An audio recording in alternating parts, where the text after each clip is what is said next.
9월 8일 새 아침을 주신 주님을 찬양합니다. 소중한 하루를 시작하며 주님을 예배하는 복된 시간 되시길 축복합니다. 찬송가 96장 예수님은 누구신가 찬양하겠습니다. 9월 8일 우리에게 주신 말씀은 창세기 41장 37절부터 마지막 57절까지입니다. 말씀 함께 보겠습니다. 바로와 그의 모든 신하가 이 일을 좋게 여긴지라. 바로가 그의 신하들에게 이르되 이와 같이 하나님의 영에 감동된 사람을 우리가 어찌 찾을 수 있으리요? 하나님이 이 모든 것을 내게 보이셨으니 너와 같이 명철하고 지혜 있는 자가 없도다. 너는 내 집을 다스리라. 내 백성이 다 내 명령에 복종하리니 내가 너보다 높은 것은 내 왕자뿐이니라. 내가 너를 애굽 온 땅의 총리가 되게 하노라 하고 자기의 인장 반지를 빼어 요셉의 손에 끼우고 그에게 세마포 옷을 입히고 금사슬을 목에 걸고 자기에게 있는 버금 수레에 그를 태우매 무리가 그의 앞에서 소리 지르기를 엎드리라. 바로가 그에게 애굽 전국을 총리로 다스리게 하였더라. 나는 바로라. 애굽 온 땅에서 내 허락이 없이는 수족을 놀릴 자가 없으리라. 그가 요셉의 이름을 사브낫 바네아라 하고 또 온의 제사장 보디베라의 딸 아스낫을 그에게 주어 아내로 삼게 하니라. 요셉이 나가 애굽 온 땅을 순찰하니라.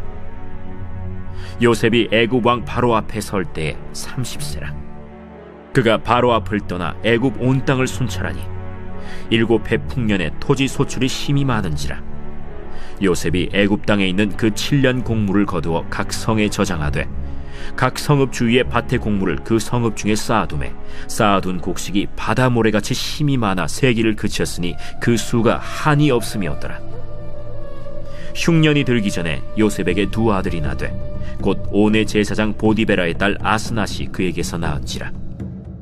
요셉이 그의 장남의 이름을 므낫세라 하였으니 하나님이 내게 내 모든 고난과 내 아버지의 온 집리를 잊어버리게 하셨다. 차남의 이름을 에브라임이라 하였으니 하나님이 나를 내가 수고한 땅에서 번성하게 하셨다. 애굽 땅에 7해 풍년이 그치고 요셉의 말과 같이 7해 흉년이 들기 시작하매 각국에는 기근이 있으나 애굽 온 땅에는 먹을 것이 있더니 애굽 온 땅이 굶주리매 백성이 바로에게 부르짖어 양식을 구하는지라. 바로가 애굽 모든 백성에게 이르되 요셉에게 가서 그가 너희에게 이르는 대로 하라. 온 지면에 기근이 있음에 요셉이 모든 창고를 열고 애굽 백성에게 팔세 애굽 땅에 기근이 심하며 각국 백성도 양식을 사려고 애굽으로 들어와 요셉에게 이르렀으니 기근이 온 세상에 심함이었더라. 말씀의 제목은 애굽의 총리 온 세상의 구원자입니다. 바로의 꿈에 대한 요셉의 해몽과 대책은 바로와 모든 신하들을 좋게 만들었습니다. 바로는 요셉을 하나님의 영에 감동된 사람이라고 표현합니다. 하나님의 영은 창세기 1장에 처음 사용된 표현으로 하나님의 창조를 이루었습니다. 출애굽기 31장은 하나님의 영이 부살렐에게 임해 성막을 세우게 하십니다. 하나님의 영은 택하신 사람에게 임하여 하나님의 역사를 이루게 하십니다. 바로는 요셉과 같이 하나님의 영에 감동된 사람을 찾을 수 없다고 고백합니다.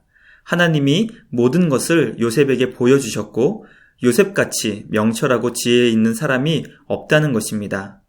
바로는 앞으로 다가올 7년의 풍년과 7년의 흉년을 대비하기 위해 요셉을 애굽의 총리로 세웁니다. 요셉의 명령이 곧 바로의 명령이 될 것이고 바로가 요셉보다 높은 것은 단지 왕의 자리뿐이라고 설명합니다. 요셉을 바로에 이어 애굽의 2인자가 되게 하였습니다. 자신의 인장 반지를 빼어 요셉의 손에 끼우고 고급 세마포 옷을 입히고 금 목걸이를 걸어주어 총리로 임명하였습니다. 바로는 자신의 최고급 버금술에 요셉을 태우고 전국을 다스리는 총리가 되게 합니다. 히브리 사람이었던 요셉에게 애굽의 이름인 사브낫 바네아라는 이름이 주어집니다. 또 온이라는 지역의 제사장 보디베라의 딸 아스낫을 아내로 주었습니다. 이것은 요셉이 애굽의 총리가 되기 위해 진행된 관행이었던 것 같습니다. 야곱의 가정은 이방 여인과의 결혼을 금했습니다. 그러나 이방 여인이 하나님을 자신의 주인으로 영접하면 언제든지 언약 백성으로 인정되었습니다. 요셉의 아내 아스낫이 두 아들의 이름을 하나님과 관련된 이름으로 짓는 것을 보면 그녀도 하나님을 영접하여 언약 백성이 된 것 같아 보입니다. 요셉은 총리가 되어 애굽 온 땅을 순찰하는 업무를 시작합니다. 자신에게 주어진 막중한 임무 앞에 결코 게으르지 않았습니다. 보디발의 집과 감옥의 모든 사물을 봤을 때처럼 애굽의 총리가 되어서도 성실하게 주어진 역할을 감당하는 하나님의 사람이었습니다. 바로의 꿈과 같이 하나님께서는 7년의 풍년을 주셨습니다. 추수한 곡물이 바다의 모래같이 많아 셀 수 없을 정도가 되었고 요셉은 각 성에 곡물을 쌓아두었습니다. 풍년의 기간 중 요셉의 두 아들이 태어납니다. 요셉은 장남의 이름을 므낫세로 짓습니다. 이름의 뜻은 잊음이었습니다. 하나님께서 자신의 모든 고난과 아버지 집에서의 일을 잊어버리게 하였다는 이름이었습니다. 요셉은 애굽의 총리가 되어 풍년 가운데 엄청난 곡물을 쌓아두고 있었음에도 마음의 상처와 아픔이 여전히 남아 있었던 것 같습니다. 사랑하는 형들의 배신과 보디발의 아내의 억울한 누명, 술 맡은 관원장이 자신을 잊었던 모든 상처와 아픔이 요셉을 힘들게 했습니다. 하나님께서 그를 위로하시며 주신 첫째 아들을 보았을 때 모든 상처와 아픔을 잊게 되었고 비로소 어두운 과거를 청산할 수 있게 되었습니다. 우리에게 남아있는 상처와 아픔을 청산할 수 있는 유일한 길은 하나님의 위로밖에 없습니다. 영원하신 하나님의 위로를 통해 우리는 어두운 과거의 늪에서 탈출할 수 있게 됩니다. 요셉은 차남의 이름을 에브라임으로 짓습니다. 이름의 뜻은 번성으로 하나님께서 수고한 땅에서 번성하게 하실 것이라는 희망찬 미래의 소망을 담고 있는 이름입니다. 에브라임은 그 이름대로 훗날 북이스라엘을 대표하는 지파로 번성하게 됩니다. 7년의 풍년 뒤에 찾아온 7년의 흉년으로 인해 모든 나라는 먹을 것이 없어 굶주리게 되었지만 애굽에는 먹을 것이 가득했습니다. 애굽은 요셉을 통해 모든 나라를 먹여 살릴 생명의 통로가 되며 하나님 나라의 모형이 됩니다. 요셉을 통해 온 땅을 구원하시는 하나님의 구원 역사를 보며 이 땅에 오신 우리의 유일한 구원자 예수 그리스도를 묵상하게 됩니다.